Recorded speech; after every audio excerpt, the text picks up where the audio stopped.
Amsterdam, man, you can walk around and smoke marijuana. No, I'm just playing. No.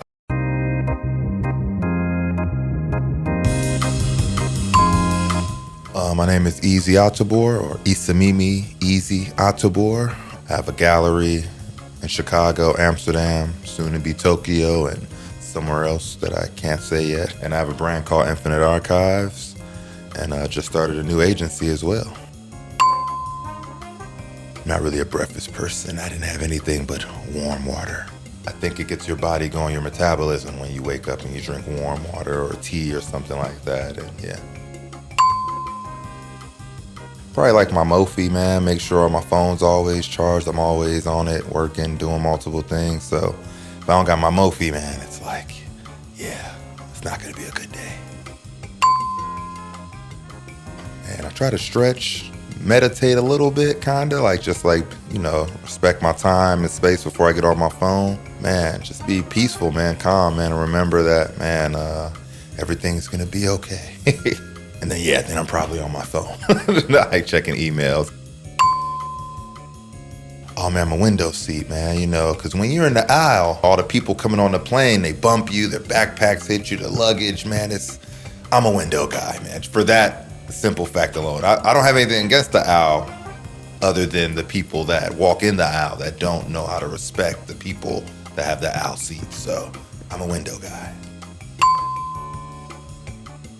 Man, when I was a kid, they did a documentary on the Jackson 5, man. He came on ABC and like all the Michael Jackson and Jackson 5 songs and stuff. I just remember like, oh man, this dude is like, I didn't know that much about Michael. I was just a kid, but it was like, yo, this is crazy. I guess when I was in my teenage years, probably like my older brother having just, like Nas and Jay-Z and just all the right music, No Limit and, yeah.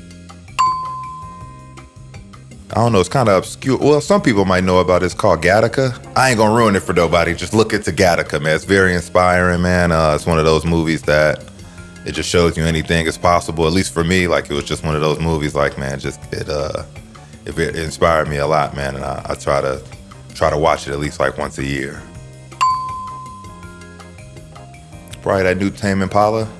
It's a good album. I like that album a lot, man. Good beats. Got no equity in this hotel, but Janu in Tokyo, man, that's like the best hotel right now. I stay there all the time, and man, they got an amazing gym, amazing service, amazing room, got a balcony. It's just a vibe, man. I like it a lot, man. Shout out to Janu, man. They always take care of me when I'm in Tokyo. Man, just learning, man. Like I love to learn, man. I love to learn something new. Exactly, reading. Man, anything about information, man, data, like anything where it's like, because, I like the history, just anything that, I can use this in the future or something. If I could pick that up every day, man, it's a great day. I'm happy. Man, I don't know, probably something with Kid Cudi or something, man. Kid Cudi, like, changed my life. His music, like, his father passed away when he was younger, and my father passed away when I was, like, 15 in high school, and that was like the most relatable music, I can remember where it was like, oh, I'm not the only one going through this and whatnot. So like, man, definitely Man on the Moon, something from Man on the Moon or something, man. It definitely got me through a lot, and man, just kept me on the path, to greatness. I knew I could make it over, without my dad, even though he's always with me and watching over me. I even named my gallery after my dad. Shameless plug, Anthony Gallery. Probably like spring or fall, mainly fall maybe. I'm just, man, grew up in Chicago. It's always, you can bust like a hoodie, light jacket or something, man, man, just get a fit off, man. Just, man, put the layers on. Summer, man, it's like, I like summer.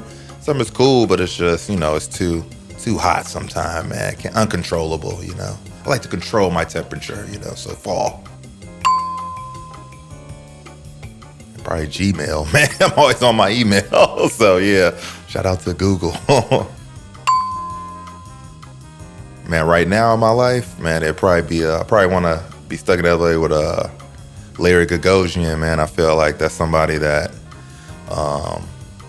man, I just I look up to how he built his company, and something that like, man, I feel like it's possible for me to do. Like how I got in the art world, how he got in the art world was kind of similar but different, like, you know, in my time now. But it's like someone I would definitely be interested. I met him a few times, but like I never had the chance to like, I feel like an elevator, trapped in an elevator. Where are you gonna go? Like he's got to answer these questions. So probably Larry Gagosian. Yeah, man, how'd he deal with all the haters, man, when he first started?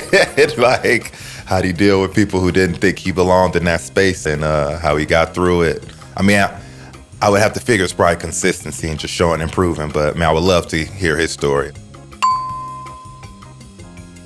Data, collecting data and information. And I like to know what can happen more often than not, and I think a lot of data can provide that, and just service, being in service of people. I'm very interested in how, because I think life now with AI and all the technology, I think it's shifting and will shift even further more to experiences and how people value their time versus clothes and items. Man, once you get to a certain age, you remember this doesn't really matter, but experiences last you the rest of your life. So yeah, that's something I'm really trying to figure out.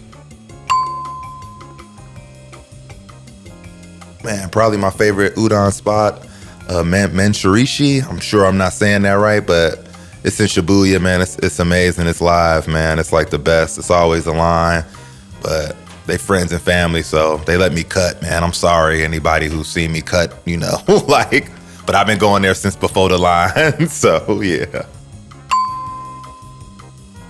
Probably when I'm traveling, when I'm moving and just showing up for things that I want to be at and just inspired. Also my office in Chicago, man, I love being home and just being in my office, being able to look through all the books and, just tune everything out. Man, probably started my gallery, man. I didn't have any knowledge or any information or any experience, but to be honest, I was interested in it. I had a lot of friends in the space, and I thought I was crazy enough, ignorant enough, and had the audacity to pull it off. And it seems to be going pretty well. And I want to be consistent and deliberate and want to keep growing. But I think that's been the biggest thing that oh man, this was a crazy thing at the time, but I have faith that it would pay off, and it seems to be proven true. Probably Lauren Halsey. It's been probably the most life-changing artist work that I've seen, just because it's so inspiring. It's so, you see yourself in it, you see others in it, you see the hard work, you see the craftsmanship, you see everything, man. It's yeah, she's the most inspiring artist, man, and work that I've seen thus far. Yeah. Without a doubt, Maya. She's the best. Still is. Man, probably Sunda, man. I'm authentic to my friends and family and places I go. Sunda, All Cheval for sure. With All Cheval and Hyde Park, Virgil. Man, Virgil, crazy, insane. I need to get out there more, man. But I'm always traveling. But Virgil, crazy. Man, probably Don C and Virgil, man. Those are the best teachers I ever had in my life. Best university I went to, RSVP Gallery. It was like a school more than anything. And, yeah, Don and Virgil was like Professor X or something. Yeah, so they was my biggest teachers, just on how to treat people more than anything. They did so much, but I think the biggest thing I learned from them is just how to be a good human being and just work. At this moment, probably hard work.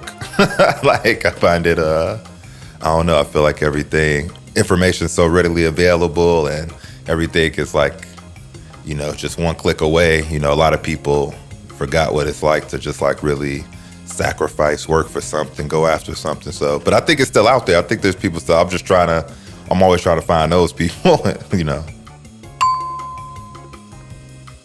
Man, just something that I guess I couldn't do, or something that's complex, or something that's like, I really like hyperrealism artwork a lot. Like, man, when things appear to be real or play illusion on something, or man, you can't tell. Like, I love this artist, Tony Montelli, how he makes these sculptures that, like, man, they look like real plants are coming out of the wall, but they're like made out of like bronze and metal. And so it's like things like that that's kind of like, oh man, is this real or not? Or Sarah Gomez, he's an amazing artist.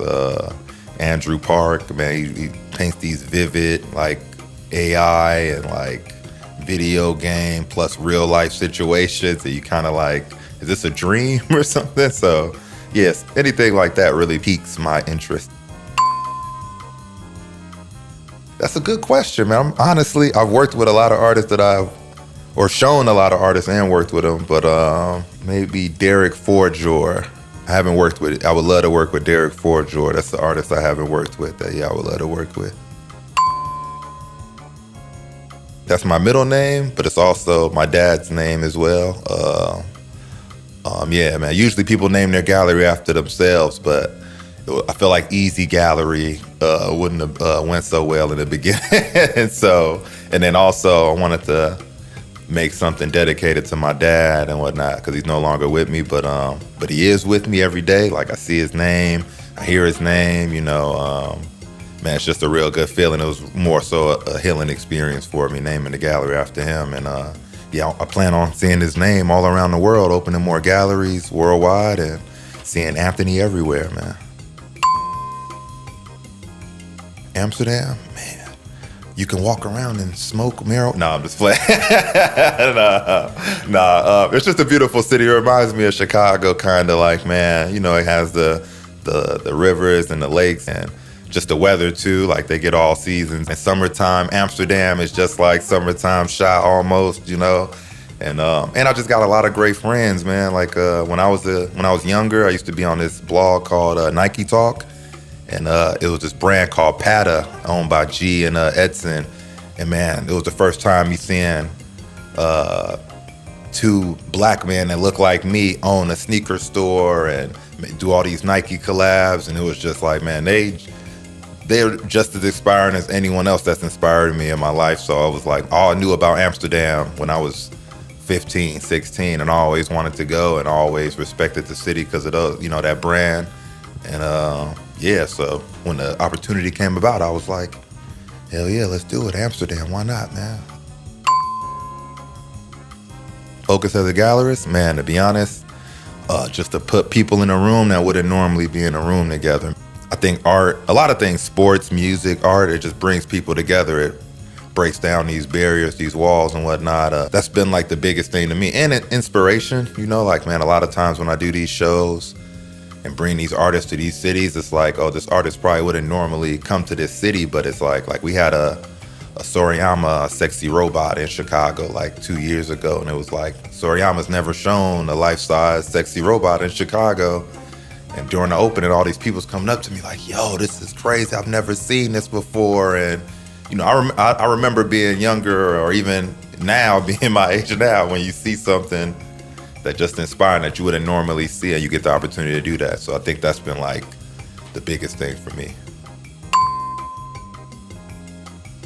4 t-shirts at Foot Locker for $20.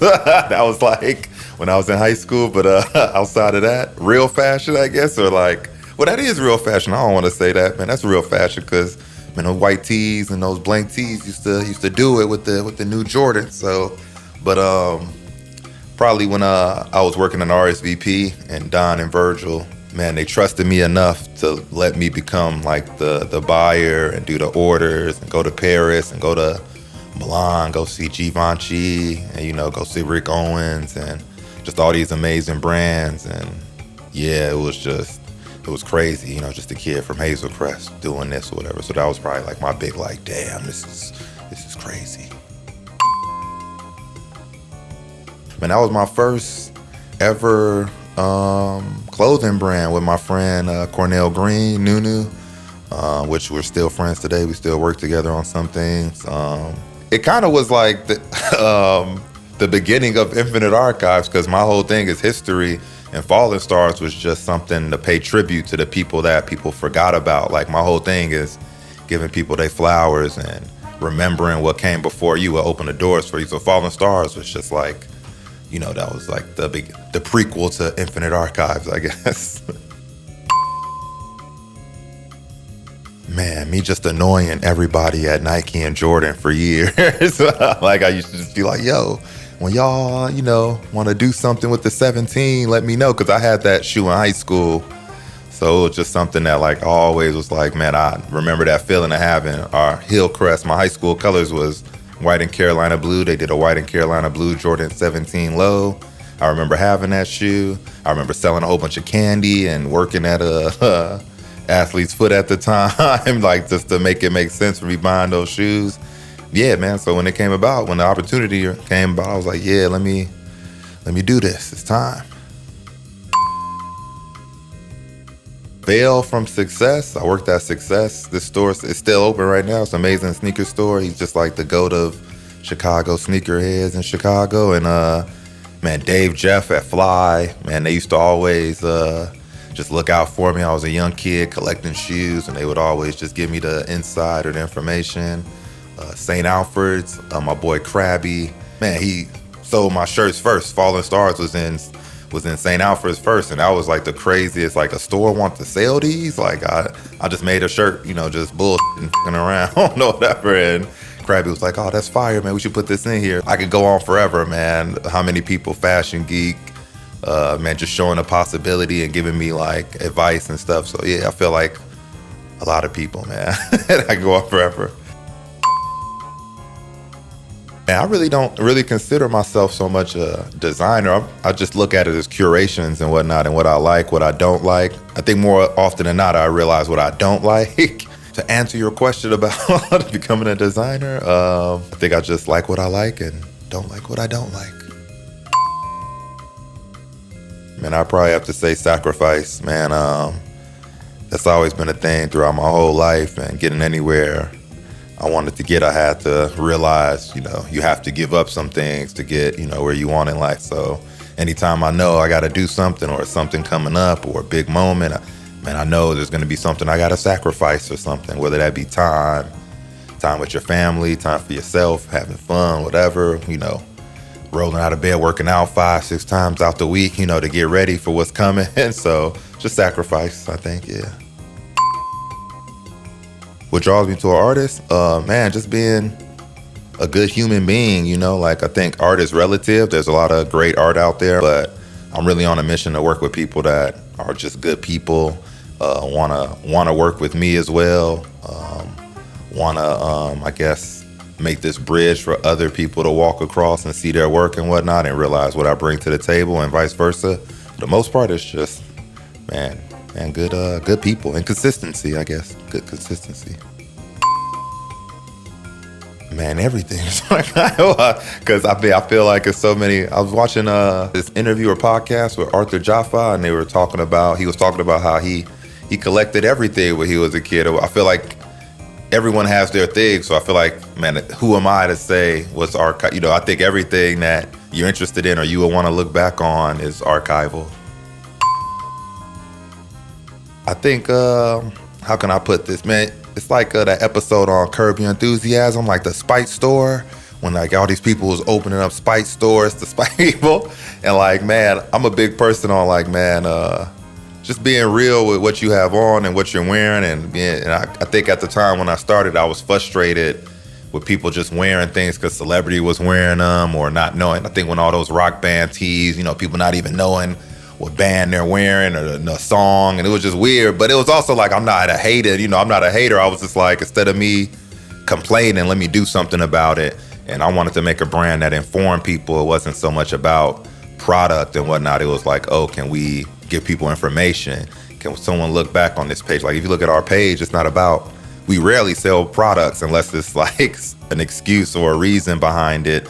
We really just try to tell people what came before them and they can learn, or if there's a movie or a song or political or even fashion. There's so many things that took place in these years, and it's like a lot of people, I think don't know what came before them. So that was my mission. Like, oh, how can I inform people about this instead of just being a hater or complaining about it? Let me do something about it. So it started out of spite. Thinking about what people want to see, what I would like to see, what the community in Chicago or Amsterdam or Tokyo needs to see. Yeah, working with people that want to be seen in these places and whatnot. Like the artists I show, they might not have shown in Chicago, they might not have shown in Amsterdam, they might not have shown in Tokyo. And this new spot I'm gonna open up to, the 4th gallery, I can't say yet, but that's gonna be another city that I think people will love to show in. That's kind of how I look at it. Like, man, how can I bring people that haven't normally been here and whatnot? Yeah. Probably about all the people that changed my life and stuff. Again, I like to put attention on other people outside of me. So it'd probably be about all the people that I've met throughout my years that's changed my life and inspired me, which again, I think there's a lot of people. Like I can probably talk about the people that have changed my life or done something positive for me or even something negative. I take those as learning experience as well. Like there's a lot of bad things that's happened in my life, and even those things with people, I don't take it personal. I just take it as a learning experience. Like, oh, okay, cool. It's probably preparing me for something else that's going to happen in my life. So thank you. You know, even that is, I'm grateful for. So even that would be in my book, I think. Man, I do have a book coming out, man, but it's actually a Polaroid book. I've took Polaroids for, unknowingly, I don't know if people know, but I've been taking Polaroids for almost 15 years of all my friends and people I look up to. And that book is coming out soon. And it's really just about other people. Yeah. I think just consistency, man. Just being consistent. That's probably the biggest thing, is being consistent, man. I got that from a lot of people, and I didn't get it until I got it. Until it was like, oh, okay, just showing up, doing the work, being on time. The things that you can control, you should control, because there's so many other things that it's going to be out of your control. So it's like, control the things you can control and go from there. I got this amazing show at Hank Willis Thomas, man. That's the artist I've been, man, waiting to work with for a while, so I'm super excited. That's here in Chicago as well, and he's curating the show in the space as well with, I believe, 18 other artists, and man, I'm just super excited for that, man. That's like life-changing right there, man. It's year 7 for the gallery, and man, yeah, to be working with such an amazing artist like Hank Willis Thomas is like, man, it's a blessing, so I'm excited. And probably Don C. or Don C, Chase B, you know, Busy, man, the fam, David Stromberg, man, so many people, man, y'all can have on here. But yeah, it's always gonna be the team. Oh man, y'all need to get Kitty Cash up in here, man. That's what y'all need to get up in here, Kitty Cash for sure.